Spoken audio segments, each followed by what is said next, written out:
The Doll Curse. Written and read by Ren Bryant. Evelyn marked smooth at her cardigan, the scent of ancient ink and well-worn pages seeping into the fibers. Rows of bookshelves stretched to the farthest corners of the library, their contents whispered secrets Evelyn yearned to uncover. As she shelved the tattered volume of occult history, a patron approached, her brow furrowed in confusion. "Excuse me," the woman said, her voice small and shy.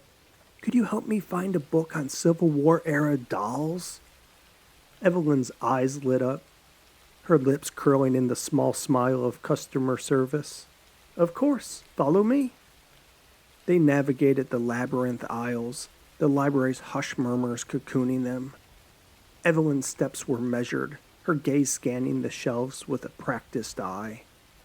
"Here it is," she said, handing the woman a dust-jacketed hardcover. As their fingers brushed, Evelyn got goosebumps. "Thank you," the woman replied, her eyes brimming with gratitude. Evelyn watched her retreat and reminded herself that it was quitting time. She had a family waiting at home. The door creaked open, revealing the cozy chaos of the Marks household. Evelyn's husband, Thomas, stirred a simmering pot on the stove, while Ida, their 7-year-old daughter, sketched an imaginary world at the kitchen table. "Mom!" Ida exclaimed, her curls bouncing as she raced to hug Evelyn. The faint scent of crayon and youthful exuberance clung to her. "How was your day, sweetheart?" Evelyn asked, her voice warm like a sunbeam. "I drew a princess and a dragon," Ida beamed, displaying her colorful masterpiece. Evelyn marveled at the drawing, her heart swelling with pride. "It's beautiful, Ida." Thomas planted a tender kiss on Evelyn's cheek. "Welcome home."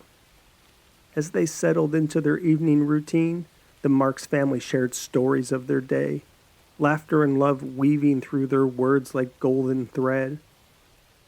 A knock echoed through the house, the sound sharp as a gunshot. Evelyn peered through the window, spying a delivery van retreating from their driveway. She opened the door, revealing a sizable package swathed in brown paper and twine. "Who's it from?" Thomas inquired, his curiosity piqued. Evelyn squinted at the label, tracing the elegant script with her finger. "Great-grandmother Lillian's estate. She passed away months ago." Ida's eyes widened. "What's inside?" Evelyn hesitated. She wasn't close to her great-grandmother, barely knew her actually, so getting a package from her estate seemed like a strange occurrence. She looked at the excitement on Ida's face and shrugged. "Let's find out," she said. The family huddled around the package as Evelyn peeled back the layers of paper, revealing a wooden box adorned with intricate carvings. She had never seen a box like this. There was something mysterious and exotic about it. Evelyn's arm hair stood on end as she studied the figures etched into the wood. Thomas opened the box, and the room grew unnaturally quiet. Nestled within a bed of velvet lay a porcelain doll, its eyes glassy and vacant, yet somehow alive. The doll's dress was fashioned from faded silk, and it whispered of a bygone era, yet its face remained eerily untouched by time. Ida's gaze was drawn to the doll, her fingers reaching out to touch its porcelain skin. "She's so pretty. Can I keep her?" Evelyn's stomach churned, a nagging unease clawing at her mind. Why would Great-Grandma Lillian send us a doll? She forced a smile. The words tasted like ash on her tongue. "Of course, Ida. She's yours." Days passed, and Ida grew increasingly attached to the doll, cradling it in her arms as she slept and whispering secrets into its ear. Evelyn watched from the shadows, her disquiet simmering beneath the surface. She caught glimpses of the doll's eyes, their glassy stare burrowing into her soul like icy needles. One evening, as Evelyn walked past Ida's room, she paused. Hushed voices floated through the cracked door, whisper shrouded in darkness. "Ida?" Evelyn called. "Are you talking to someone? I heard a strange voice." The whisper ceased and Ida's face appeared in the doorway. "No, Mommy, I was just practicing my lines for the school play." Evelyn searched her daughter's eyes, seeking the truth in their depths. "All right, sweetie, but it's late. Get some rest." As she retreated to her bedroom, Evelyn felt something, the presence of something, a chill or a feeling of something bad. Call it Mom's premonition. Evelyn didn't really want her daughter playing with the doll, but she didn't want to hear a 7-year-old tantrum that would happen if she took it away. But the doll bugged her. It didn't feel right. First, the woman at the bookstore asking about a doll, and then a package mysteriously showing up. Maybe it was just a coincidence, but it really spooked Evelyn out. The one thing Evelyn knew for sure was that she had to find out what was going on before Ida became even more attached to that thing. And that started out with finding out more about her great-grandmother. Evelyn had met her once or twice when she was a kid. Maybe it was more, but if it was, they weren't noteworthy visits. Evelyn lived with her grandmother for a year after her mother died of a heart attack. Sometimes her grandmother would speak about her mother, but then again, the details were sparse. Evelyn decided to scour the genealogy records to see what she can find out about her great-grandmother. She rifled through brittle photographs and yellowed letters from family, trying to find out anything about her great-grandmother Lillian. She also called up her great-grandmother's estate and asked if they had any other information about the doll. The genealogy records proved worthless. Evelyn had her great-grandmother's name, birth, and death date. Evelyn didn't know much about her family. With her mom dying when she was 17, she never really got the time to ask questions about that sort of thing. What Evelyn found interesting was that her great-grandmother was born 1 year after the Civil War was finished, in Jefferson City, Kansas. It had to be a very special time to be alive, Evelyn thought. The estate sent through a stack of papers and a journal that looked about as brittle as drywall. The papers were worthless, but the journal was actually a journal. Evelyn was surprised. Initially, Evelyn wasn't even sure she would open up the book. It was so worn that it was wrapped in a Mylar bag. But curiosity got the best of her. She gingerly opened it, careful not to disturb its delicate spine. The pages were stiff and yellow. Some had brown stains. The journal didn't seem to be a daily account, but a letter Great-Grandma wrote to herself at the end of every year. Each entry was dated December 31st. The first one started when she was 17. "This year, I have experienced the most monumental of heartbreaks," the first entry said.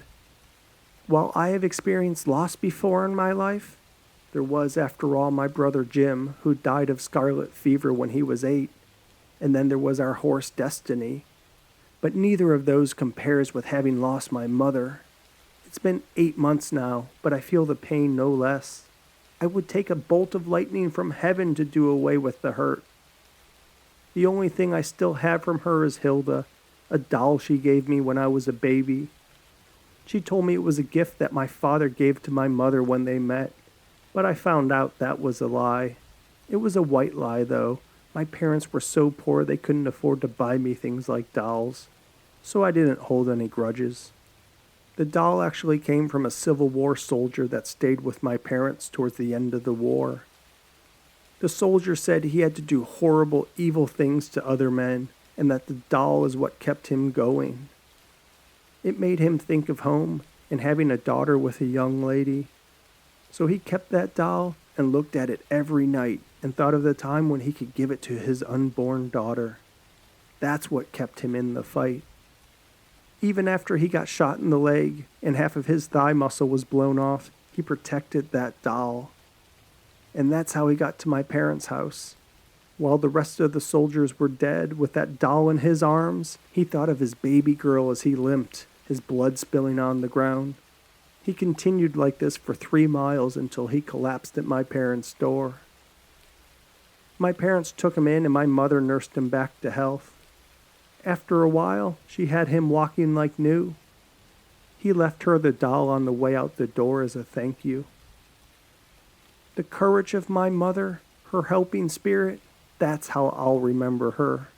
That and my doll, Hilda. Evelyn was blown away by the journal entry. She had tears in her eye. What an amazing story, she thought. She wondered why no one had ever told her that story before. Evelyn also laughed. She laughed at the idea that she was creeped out by a doll. Mom's premonition. What a joke. After reading this journal entry, Evelyn was happy that Ida had the doll and was playing with it. She would have to tell her the amazing story behind the doll to connect her with her family history. And she'd also have to tell her the doll's name. Ida talked to Hilda, and they were the best of buddies. Things were good. That woman never came back to the library, so Evelyn assumed the timing was just one of life's weird coincidences.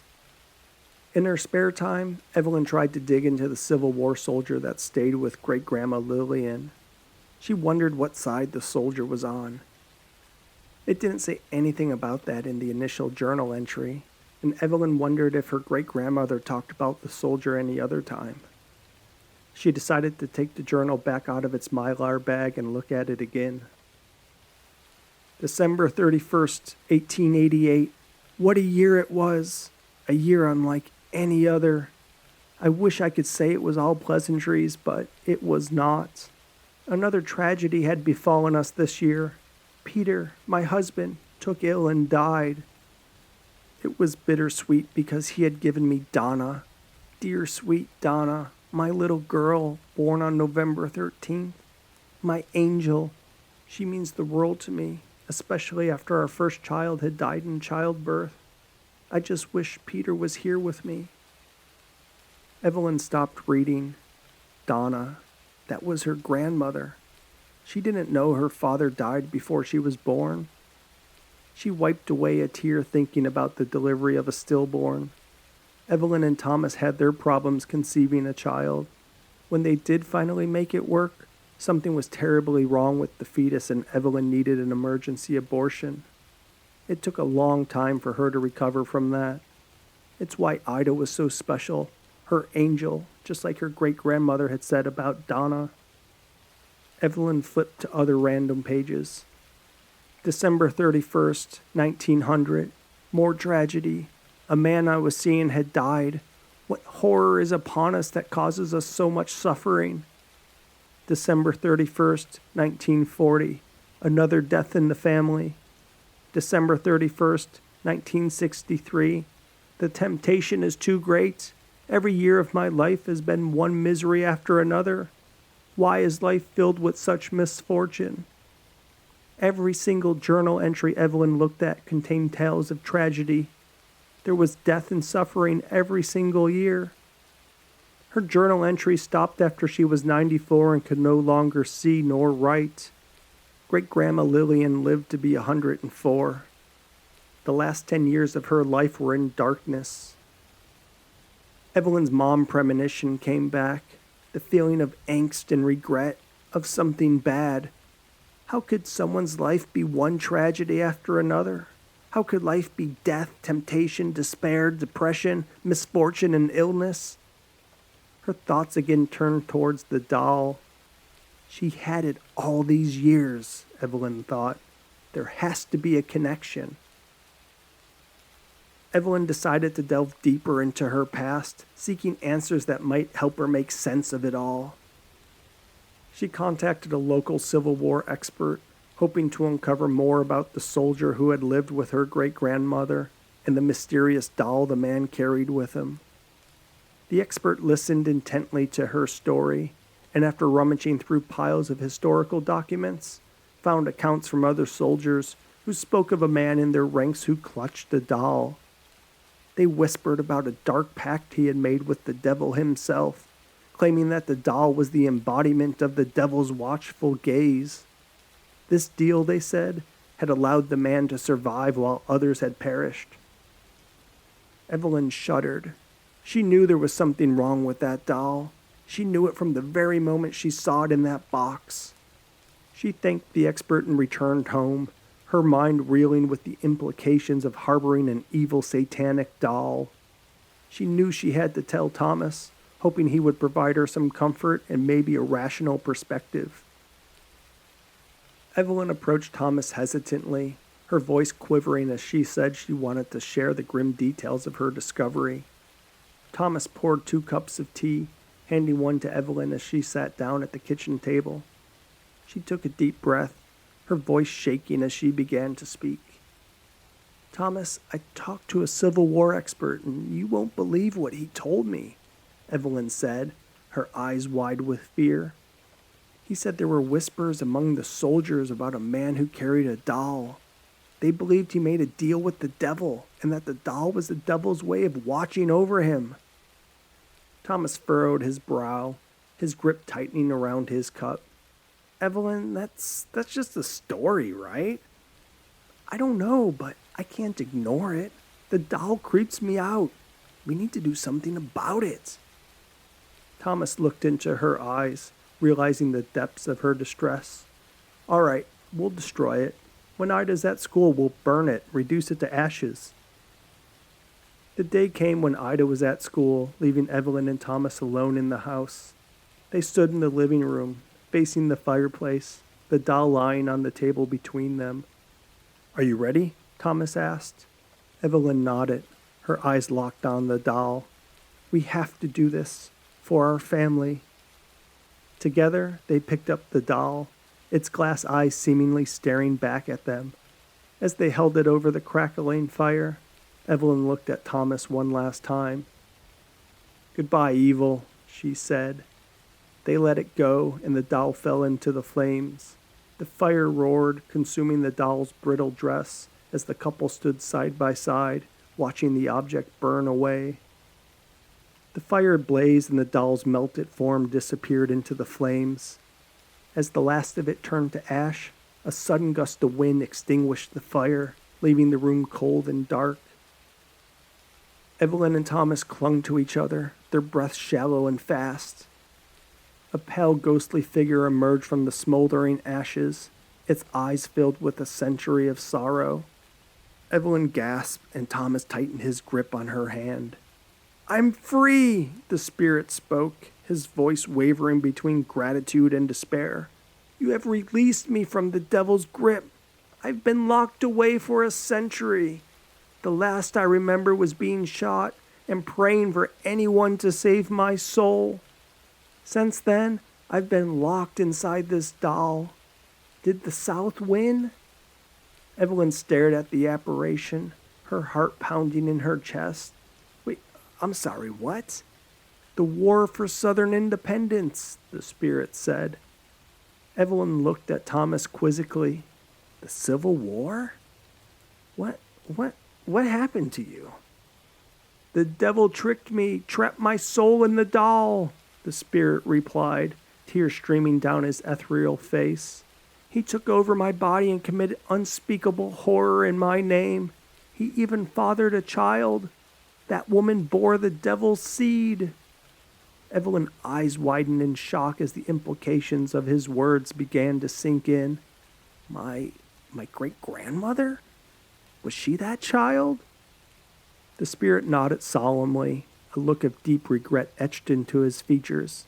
"I am so sorry for the pain my cursed existence has caused your family. Know that it was not me. It was the devil."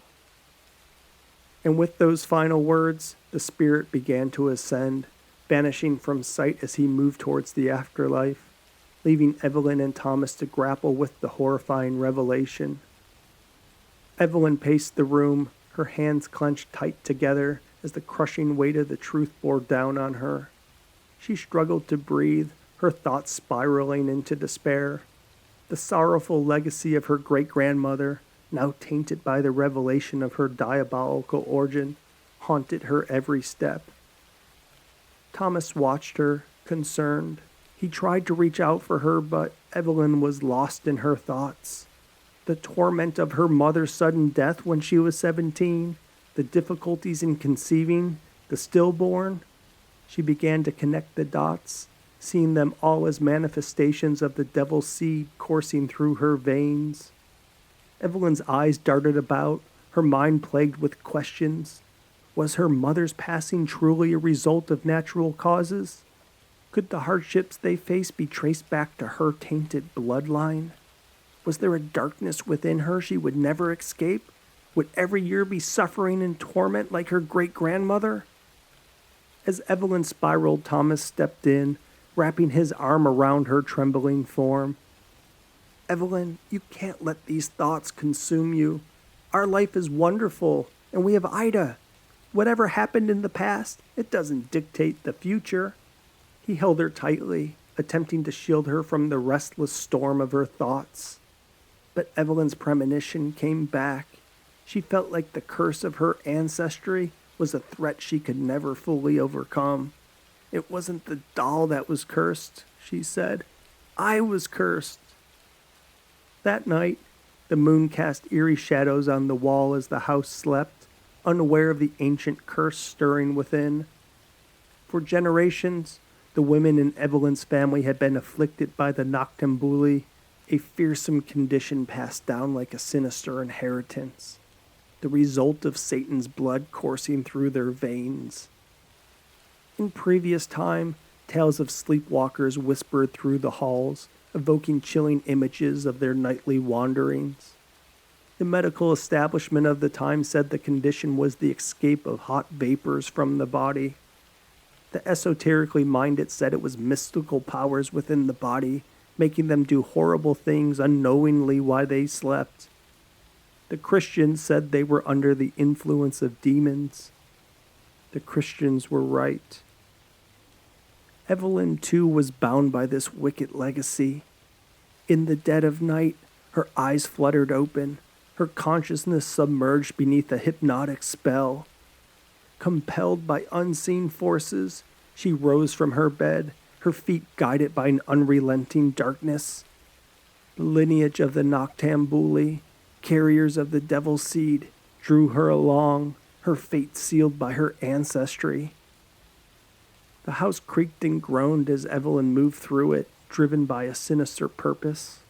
Shadows danced on the wall, echoing the distant footsteps of her great-grandmother and mother, who had unwittingly been puppets to the same hellish force. They too had been drawn into the abyss of their bloodline, and their nocturnal wanderings left a trail of devastation in their wake. As the night wore on, Evelyn's actions unfolded with a terrifying precision, the darkness within seizing control. The threads of history and family secrets wove a sinister tapestry, and Evelyn found herself caught in its tangled web, her fate intertwined with those that had come before her. The first light of dawn crept through the curtains, casting a pale glow upon the scene of quiet horror. Evelyn's fingers, cold and unfeeling, wrapped tightly around Thomas's neck, the life drained from his once vibrant eyes. Her own eyes, wide in terror, stared at the man she loved, realizing the gruesome act she had committed. The Noctambuli's curse had claimed another victim, pulling Evelyn deeper into the dark pit of her family's legacy. As she stared at her husband's dead eyes, she understood that the evil within her had surfaced, seizing control and driving her to do the unthinkable. Her heart pounding, Evelyn stumbled away from the bed, the ghostly whispers of her great-grandmother and mother echoing in her ears. The realization that she could not escape the curse, that the devil's seed had taken root within her, it made her want to puke. Frantic, Evelyn made her way to Ida's room. Her breath was short and shallow, and she found it hard to breathe. She paused in the doorway, gazing at her sleeping daughter with a mix of love and terror. The question gnawed at her. Would the curse continue to haunt their family, claiming Ida as its next victim? Evelyn kissed her daughter on the cheek and stroked the back of her face with her index finger. As the sun rose, casting its light upon the tragedy that had befallen their once happy home, Evelyn knew she had to make a decision. She could no longer deny the evil that was within her, the demonic presence that killed her husband and threatened all she held dear. With the trembling hand, she picked up a shard of glass from the broken picture frame, the faces of her ancestors staring back at her. The time had come to end the bloodline, to sever the connection to the devil seed once and for all. Evelyn closed her eyes, steeling herself for what she must do, praying that her sacrifice would save Ida from the same terrible fate. As the cold glass bit into her skin, she whispered a final plea for forgiveness. A solitary tear rolled down her cheek, forever linking her to the generations of Noctambuli who had come before.